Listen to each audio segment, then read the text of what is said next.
రాత్రి వేళ కామాక్షి ఆయన పడుకున్న దగ్గరికి వచ్చి తట్టి లేపింది. ఆయన లేచారు. కేశపాశాన్ని తీసి ఇలా చూపించి ముట్టుకో ఉంది. ఆయన ఇలా ముట్టుకున్నారు. జిగురుగా ఉంది. ఏమ్మా జుట్టు జిగురుగా ఉందన్నారు. పాలు పోసి వెళ్ళిపోయావు అని.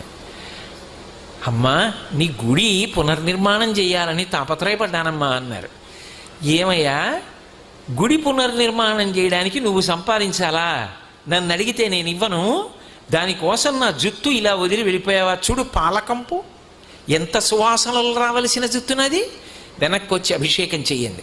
రాత్రికి రాత్రి ఆయన బ్రిటిష్ ప్రభుత్వం వారిని అడిగారు తలుపులు తీయమని. తీశారు వాళ్ళు గౌరవం కొద్ది. వాళ్ళకి ఆ గౌరవం ఉండేది. తలుపులు తీస్తే వారు గబగబా వచ్చి కంచిలో అమ్మవారికి మళ్ళీ అభిషేకం పూర్తి చేశారు. ఆ తర్వాత ఎక్కడి నుంచి వచ్చిందో కాసుల వర్షం పడిపోయింది. ఆ దేవాలయం అంతా పునర్నిర్మాణం చేశారు.